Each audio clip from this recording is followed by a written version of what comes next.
Good day guys, welcome back muli sa aking video. Ngayon guys, ay magpapakain po tayo ulit ng ating alagang itik.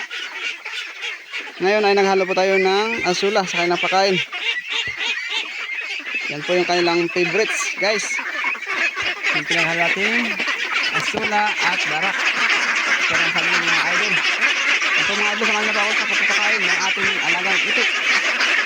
Talagang gutom na po sila mga idol. Hindi na po nila yung ating pakain. Oh, wait lang po. Talagang tumagutom na yung ating alaga kasi matakas na guys. Ayan guys, masaburan ang ating pakain.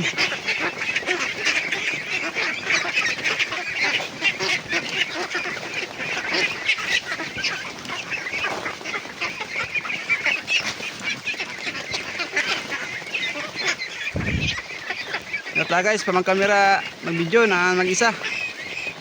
Kaya napakahirap sa atin. Yan guys, yung ating pakain, saging po at asula at darak po mga guys. Yan po yung paraan ng magtitipid na sa ating pakain.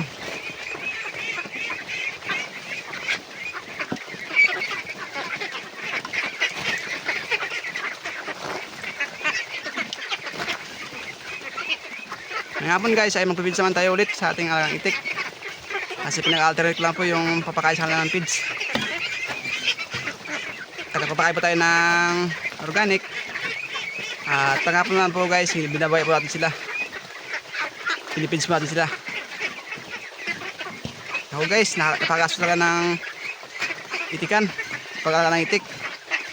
Kalamot talaga, may sapat tayo na budget talaga.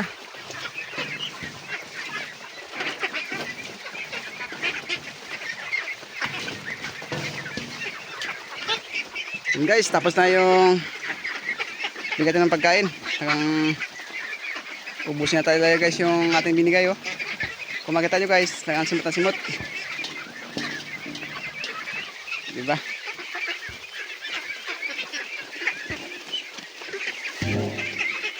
Sa pag-itika ka lang, madiskarte ka sa paghanap ng pagkain na tulad ng organic. Kasi kung hindi ka tayo harap ng mga organic na pagkain,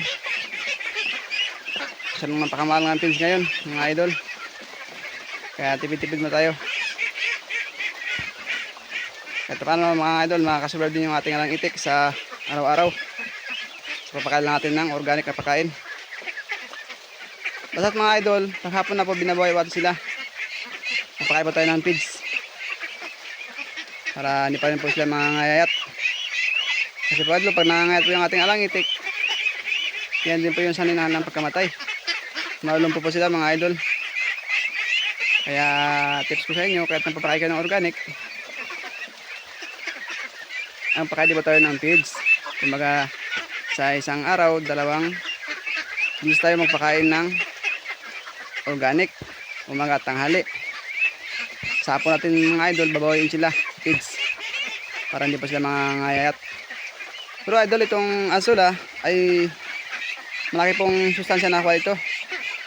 Kung sa nangitlog po natin ng itik, ito po yung napakakas po para sa pangitlog ng ating mga itik. Kaya kung sakali na mangitlog ng ating itik, ay parami po atin ito mga idol. I-pexal po natin yung ating asula. Yan po idol, masukala po yung ating asulapan. Minsan po natin yan. Okay idol, lang po yung aking video. Kung nagustuhan niyo po yung aking video mga idol, ay pakishare na po o mag-comment lang po kayo sa ating comment section. Ay idol, humingi pa ako sa inyo ng suporta sa aking YouTube channel. Pongs TV po yung aking channel. Sana po suportahan niyo po ako. At mag-subscribe po kayo mga idol. Thank you po mga idol. God bless po sa lahat.